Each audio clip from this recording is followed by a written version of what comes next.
২৮৩টি প্রতিষ্ঠানের স্টলে বাহারি পণ্যের সমাহার। কুয়ালালামপুর কনভেনশন সেন্টারে মঙ্গলবার থেকে শুরু হওয়া ৩ দিনব্যাপী মেলায় বসেছে এসব স্টল। অংশ নিয়েছে বাংলাদেশ সহ বিশ্বের ৭টি দেশ। মেলায় দেশীয় বিভিন্ন পণ্যের সমাহার নিয়ে অংশ নিয়েছে বাংলাদেশ। প্রথম দিন থেকেই বেশ সাড়া ফেলেছে পাট ও চামড়াজাত পণ্য। দেশটিতে নিযুক্ত বাংলাদেশের হাইকমিশনার জানালেন, মালয়েশিয়ায় ক্রমে চাহিদা বাড়ছে বাংলাদেশি পণ্যের। বাংলাদেশের যে নন ট্রেডিশনাল যে প্রোডাক্টসগুলো আছে, হোম ডেকর থেকে শুরু করে বিভিন্ন রকমের পণ্য এক্সপোর্টেবলস তারা নিয়ে এসেছেন এবং সেগুলো শুধু দৃষ্টিনন্দন না, সেগুলো মানসম্মত। পোশাকের পাশাপাশি মালয়েশিয়ায় অন্যান্য পণ্য রফতানির সুযোগ সৃষ্টির লক্ষ্যে চেষ্টা চলছে বলেও জানান হাই কমিশনার।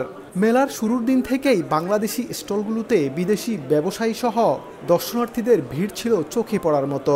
তাদের কণ্ঠে ছিল বাংলাদেশের পাটজাত পণ্যের প্রশংসা।